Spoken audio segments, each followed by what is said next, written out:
nous allons nous intéresser à l'énergie cinétique, l'énergie d'un objet en mouvement. Lorsque je déplace ce petit personnage, je lui donne de l'énergie.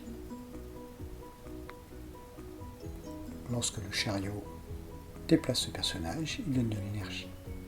Le chariot possède de l'énergie cinétique, associée donc à son mouvement. Le chariot donne son énergie, le personnage se déplace. Plus l'énergie cinétique est grande, plus le personnage sera repoussé loin. Premier essai, chariot vide.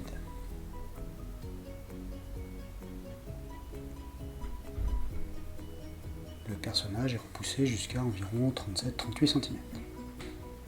Deuxième essai, on alourdit le chariot, mais on garde la même vitesse que précédemment. Cette fois-ci, le personnage est repoussé vers 41 cm environ. Et enfin, troisième essai, on remet le chariot vide, mais la vitesse est beaucoup plus grande qu'au premier essai. On arrive à environ 46-47 cm. On vient donc de voir que l'énergie cinétique d'un objet en mouvement dépend de sa vitesse et de sa masse. On veut établir le lien mathématique qu'il existe entre donc EC l'énergie cinétique, V la vitesse et M la masse d'un objet, afin de pouvoir établir la formule de calcul reliant justement ces trois grandeurs physiques. Pour cela, il faut déterminer la valeur de l'énergie cinétique d'un objet en mouvement. On peut le faire par exemple en mesurant l'éloignement du personnage qui a été repoussé, la déformation entraînée par un objet en mouvement, etc. Il faut également connaître la masse de cet objet et sa vitesse. On va fixer un paramètre et faire évoluer l'autre. Par exemple, on garde la vitesse constante et on fait évoluer la masse de l'objet, de plus en plus lourd. Puis ensuite, on va prendre un objet de même masse que l'on va faire évoluer à des vitesses différentes et mesurer donc l'énergie cinétique dans chaque cas.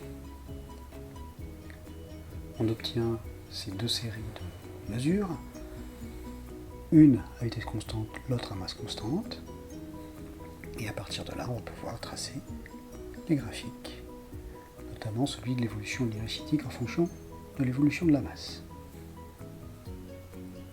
On repère un couple de coordonnées que l'on va ensuite placer directement sur le graphique, ici pour ce point-là. On va le faire pour les autres points. Avec le deuxième tableau de mesure, avec une masse constante, on va pouvoir tracer l'évolution de l'énergie cinétique en fonction de la vitesse. Je vous conseille de faire une pause vidéo, le temps de tracer les graphiques.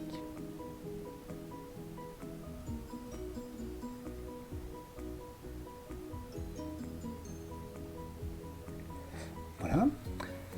L'énergie cinétique est-elle proportionnelle à la masse? L'énergie cinétique est-elle proportionnelle à la vitesse? Pour répondre à ça, observez au graphique. Un petit rappel, lorsque le graphique est une droite passant par l'origine, cela traduit une situation de proportionnalité entre les deux grandeurs, celle en abscisse et celle en ordonnée. On dit aussi que les points sont alignés avec l'origine.